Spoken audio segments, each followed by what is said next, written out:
Hi! So, I've been wanting to make this video for a while. I just keep forgetting about it. So, January 23rd at roughly 12:20, I was leaving school, and I was walking to my car, and the building I was leaving has a huge walkway in front of it, and at the end of the walkway there's like an 8-inch curb. Like, it's just this huge curb for no reason. And then there's a crosswalk, so it's in the street. When you step off this curb, you go into the street, and on the other side of the crosswalk is a little stairway going down to the parking lot, and right in front of that is it's one of those parking spots where you can't park in it for whatever reason. So there's one of those like marked out parking spots, and from where I was standing to the left of it was my car. And that is like the whole irony of this story. I was literally like 10 feet away from my car. And you'll have to excuse my hair right now, it's a complete disaster. So I am walking along, and I go to step off this curb, and I don't know what happened. Alright, there's no real rhyme or reason, it just happened.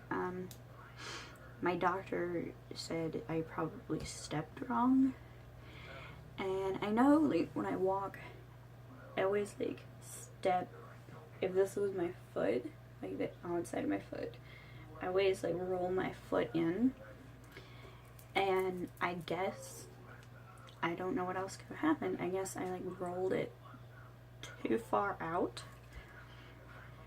and when I did, my ankle went in, and your ankle isn't supposed to do that, in case you didn't know.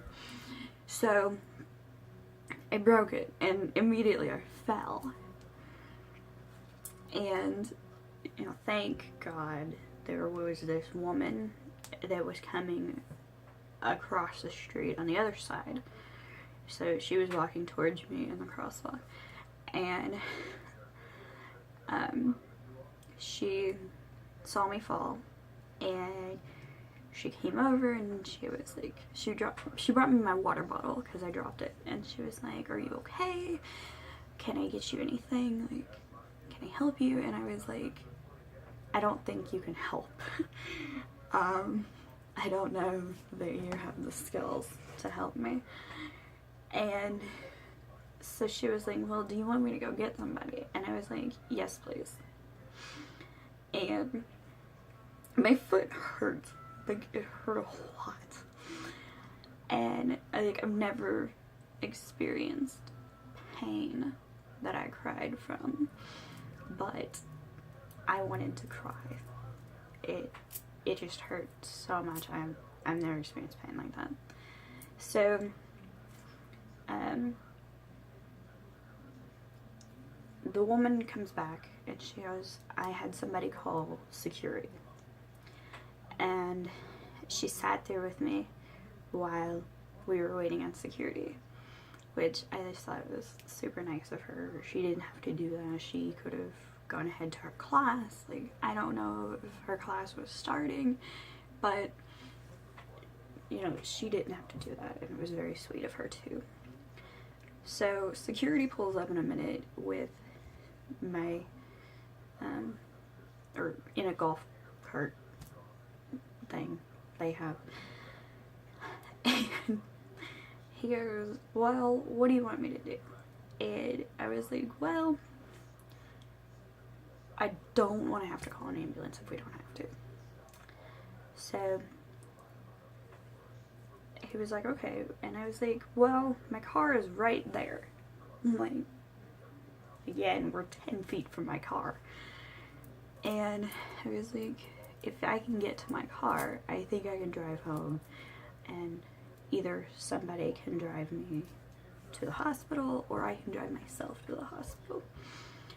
And he was like, okay. So he helped me like stand up, and I couldn't put any weight on my foot, like at all. I knew I couldn't do it. Also, like when it first happened, I knew it was broke. Like there was no doubt to it. I couldn't walk on it. I have sprained and twisted my ankles too many times, and I knew that this wasn't a sprain or a twist.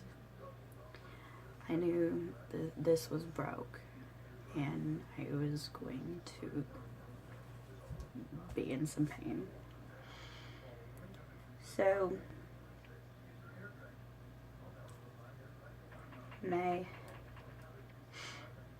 but when I fell, like, I tried to get up, and I was like, nope, that's not happening. So, back to the story. The security guard helps me get up, and I try to put weight down on my foot, and I was like, nope, it's not happening. So he's like, alright, well, what do you want to do? And I was like, well, I guess call an ambulance. So he like radioed it in, and they called, I guess, back at the security office. They called for an ambulance, and it took like 30 minutes for the ambulance to get there. So at this point, it's like 12:40, and yeah, so been a while. It's kind of cold on this particular day, but it wasn't too cold, and you know, the security officer sat there with me while we waited for the police, not the police, an ambulance. And you know, while we waited, he sat there and he talked to me. He took my student ID, took a picture of it, and you know, they filled out this report, I guess.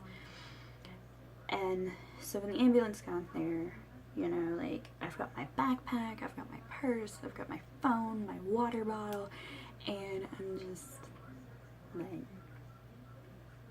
okay. So the security guard and the two paramedics that picked me up were very nice, very helpful. They helped me get on the stretcher, and they got me in the back of the ambulance, and they start taking my information. Well, before this, they were asking me like what hospital I wanted to go to, and I wanted to go to St. Mary's. Like, literally St. Mary's is around the corner from my house, and I was like, if we can go to St. Mary's, that would be perfect. And they were like, well, St. Mary's is too busy, so we don't want to take you there. They don't have any openings, you know, whatever. And I was like, okay. So just down the street from St. Mary's is the only other hospital in my neighborhood, and that is Jewish Southwest. And so I was like, can we go to Southwest? And he was like, no, that's too far. And I was like, okay. Well then, I guess take me to Jewish downtown.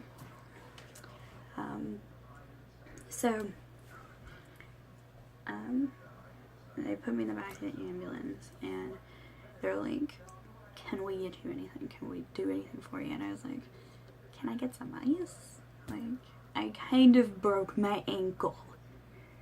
Can I get some ice? And So they got a little ice pack out and they put it on my leg.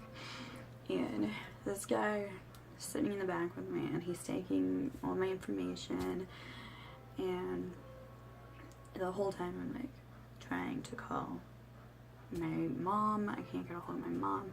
Like, I texted my boyfriend and my friend Joel because that's where I was going. I was going to the gym, and I would not step foot in a gym for a month. Not that I had been doing very good at going there to begin with. So, you know, I let them know, and my mom, like, I finally got hold of my mom, and I was like, you know, I am pretty sure this is broke. I'm going to Jewish Southwest. Somebody should come down here with me. And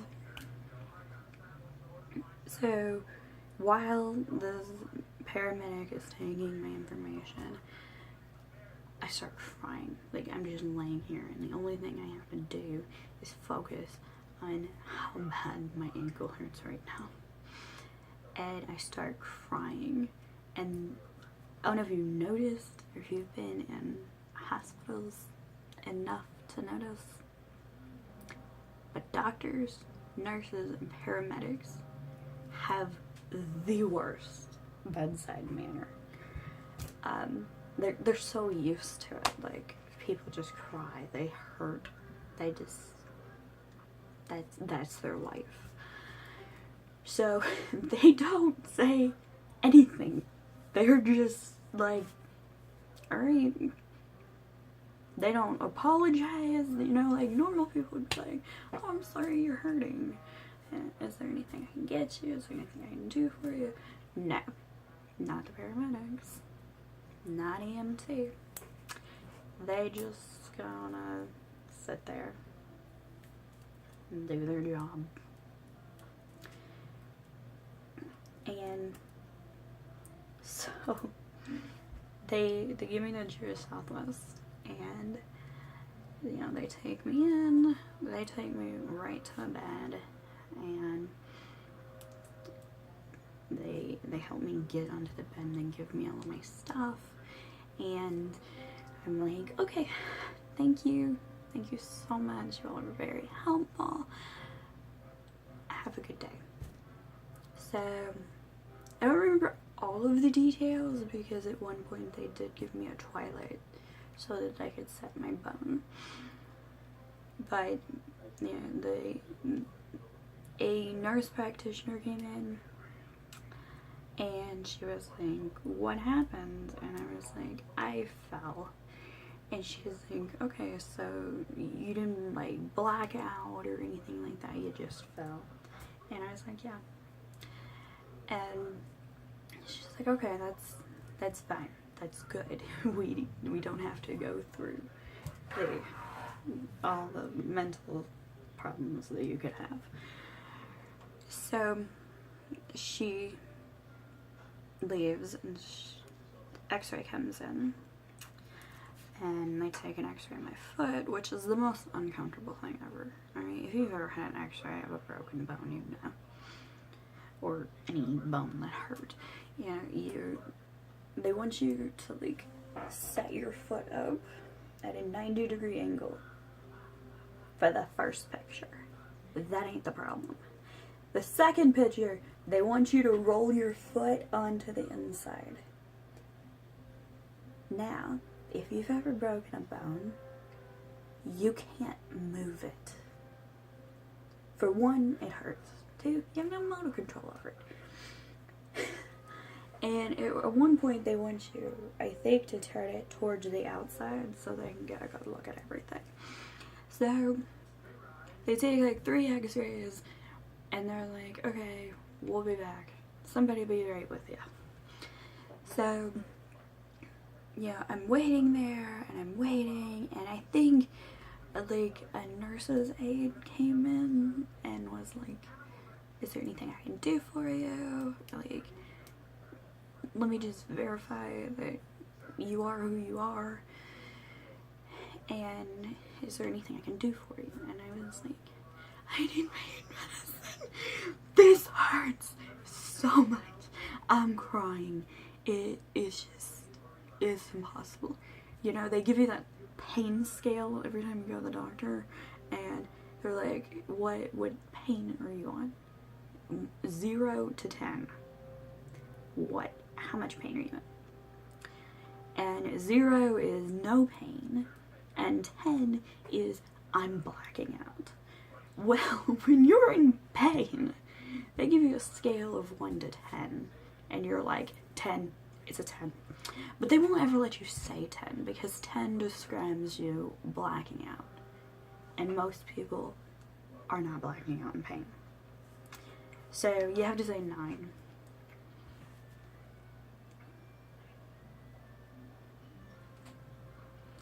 And so I think they came in with some pain medicine, but you know, that don't take effect very fast. Especially in pill form, which is what they give me. You know, they do not want to have to put an IV in you unless they have to. So, you know, I'm waiting there by myself for a little while, and this doctor comes in.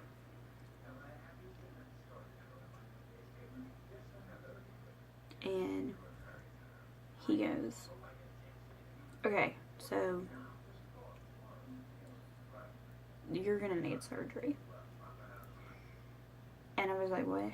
Hold on. What happened to my foot?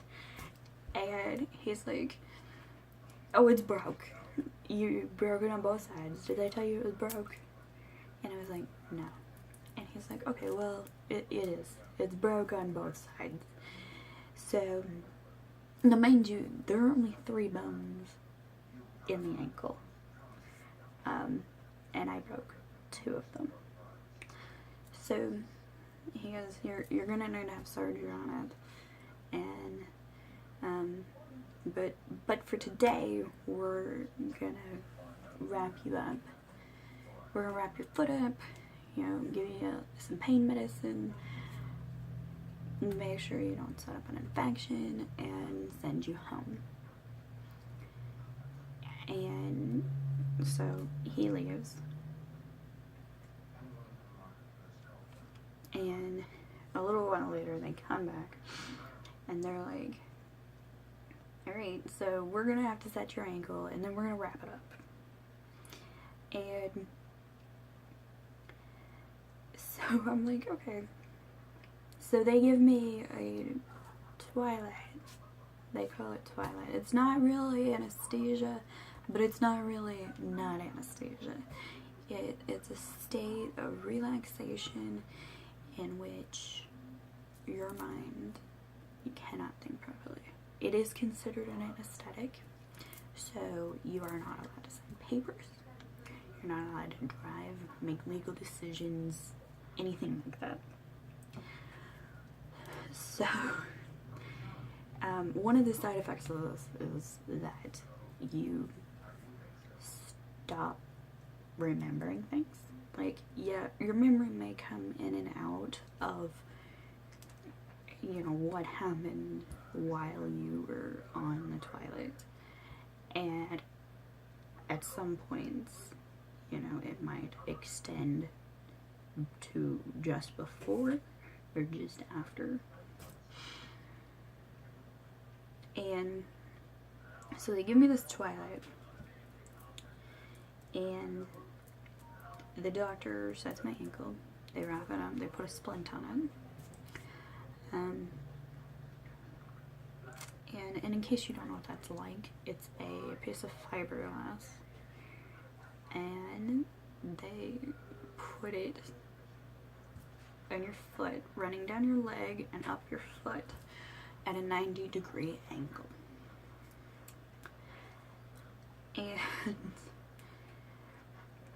And then they wrap it up with like a nice bandage. It's weird looking. So you know, they run my foot up, they give me some pain pills, a stomach pill, so that the pain pill won't make me hurt. And I think that was it. I feel like they gave me another medicine, but I don't remember this point. So they released me. They give me some crutches, which are, let's not even go there. I tried to walk on them like 2 times, and I about broke my other ankle. So, you know, that's what happened. Then, it was kind of upset, you know. He said this was going to be a 12-week experience, and I couldn't go to work. I probably shouldn't go to school. And in passing, he mentioned that I should elevate it. So, that's what happened. That's my story, and I'm sticking to it. So, like I said, I just really wanted to share this experience with you guys. So, thanks for watching.